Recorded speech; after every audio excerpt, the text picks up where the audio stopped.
हैं और ट्रेड्स लेने की। एक बार निफ्टी लेकर आइए ज़रा। वापस निफ्टी रेड में आने को तैयार है। 24,059 था। आज का हाई क्या था? आज का हाई था 24,360 के करीब, 24,382 के करीब का हाई था। और डे हाई से कितना फिसला है मार्केट? 300 पॉइंट, करीब करीब 330 पॉइंट। लेकिन ठीक है, आप ये मान के चलिए कि अगर आपने ट्रेड लिया होता वो, तो आपको आराम से 300 पॉइंट मिले होते। ये बात मैं क्यों बार बार रिपीट कर रहा हूँ? हमारे दिमाग में कई बार हो जाता है कि पैसा सिर्फ अपसाइड से बन सकता है मार्केट में। ऐसा नहीं है। आज मार्केट ने आपको बहुत शानदार अपॉर्चुनिटी दी शॉर्ट करके पैसा बनाने की। और अगली बार एक चीज़ का ध्यान रखें, कभी भी मार्केट में अगर कॉन्ट्रा ट्रेंड मूव आए, जैसे ट्रेंड ऊपर का बड़ा कॉन्ट्रा ट्रेंड मूव आए और अगले दिन मार्केट अगर आपको रिकवरी दिखाए, तो वो हमेशा सेल हो जाएगी। यही उल्टा होगा, अगर मार्केट कंसिस्टेंटली डाउन ट्रेंड में एक बड़ा दिन पॉजिटिव आए, तो उसके बाद अगले दिन फिर रिवर्सल आएगा। तो इस चीज़ के लिए हमेशा तैयार रहना चाहिए। शॉर्ट ट्रेड्स भी लेना आना चाहिए अगर आप F&O ट्रेडिंग कर रहे हैं तो खास तौर से। चलिए, हमारा पैनल तैयार है।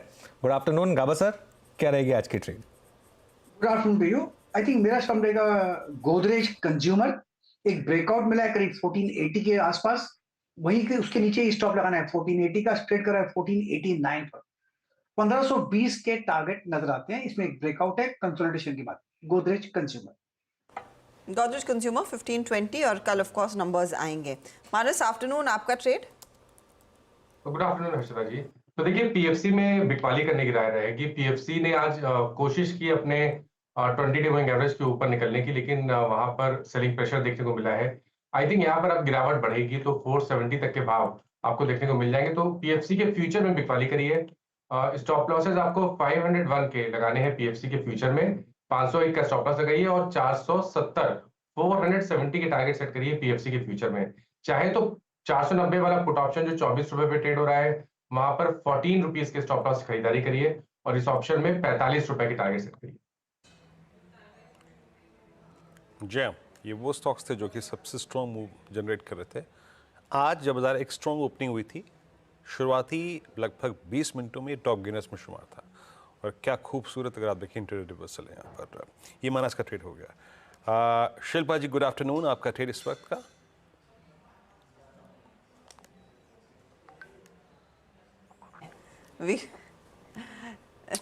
माफ करिएगा, सोनी जी गुड आफ्टरनून, आपका ट्रेड?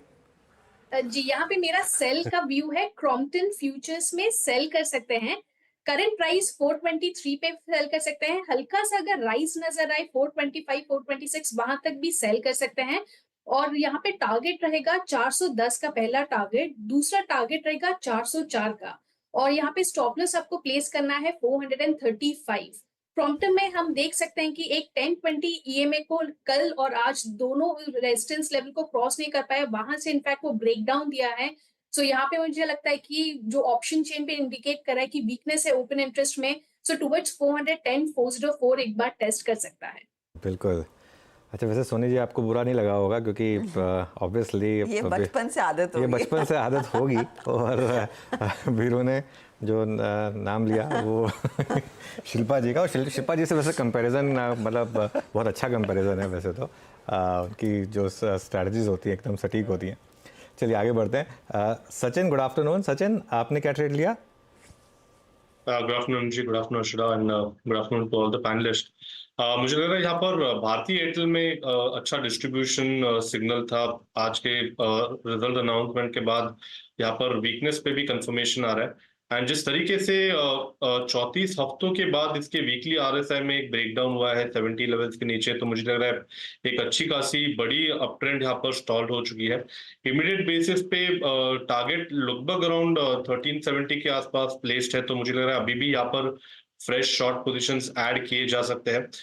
डिस्क्लोजर होगा कि हमने हमारे क्लाइंट्स को भी ये रिकमेंडेशन दी है, अगर ये पुल बैक थोड़ा सा भी आ जाता है तो 1440 तक आप फ्रेश डिप्लॉयमेंट्स कर सकते हो on the short side. Stop loss आपको लगभग यहाँ से 1455 पे लगाना है। ट्रेडिंग के लिहाज से एक स्विंग बन सकता है अराउंड 1405 का, बट पोजिशनली मुझे लग रहा है 1370 तक ये पर्टिकुलर वीकनेस एक्सटेंड होनी चाहिए। तो और वीकनेस बढ़ती हुई दिखाई दे सकती है। भारतीय एयरटेल में शुरुआत मजबूत हुई और उसके बाद सीधा स्लाइड ही देखने को मिला है।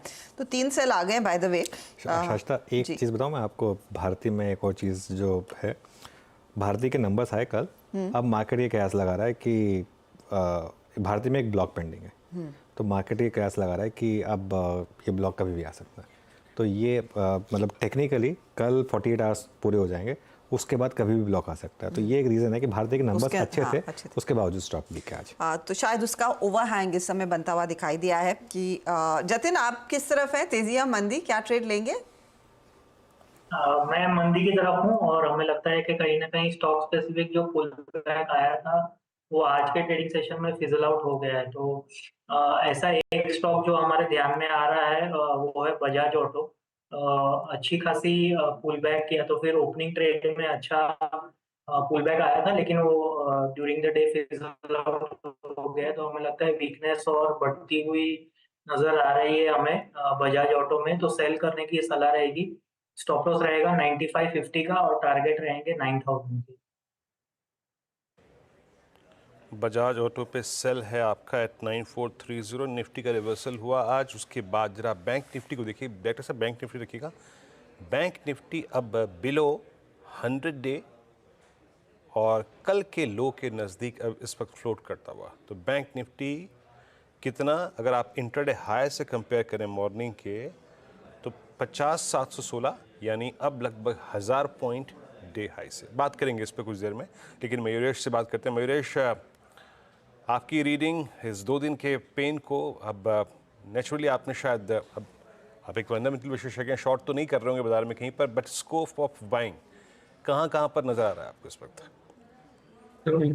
आफ्टरनून वीरू जी, आफ्टरनून अनुज जी, आफ्टरनून दर्शना जी। तो हमें लगता है थिंक इंफ्रा में जो सिलेक्टिव पॉकेट्स है, जैसे हम बार बार कह रहे हैं, waste water management as an example, ये पॉकेट अभी भी अर्निंग्स के लिहाज से स्ट्रांग लगता है, क्योंकि जापानीज यील्ड पर यूरोपियन या अमेरिकन इकोनॉमी स्लो डाउन, इससे इनके ऑर्डर बुक और एग्जीक्यूशन को कुछ फर्क पड़ने वाला नहीं है। I think this is one segment that can definitely be kept on radar. दूसरा ऑब्वियसली है जो रियल एस्टेट एंसिलरी स्टॉक्स हैं, क्योंकि जो साइकिल से पूरी रियल एस्टेट इंडस्ट्री गुजर रही है और अभी भी 2 साल बाकी है पूरे साइकिल के, to assume a 6 year cycle, real estate ancillaries have hardly done anything. Input cost stable हुई है और इसकी वजह से हमें लगता है रियल एस्टेट एंसिलरीज, इस पे भी फोकस रखना चाहिए।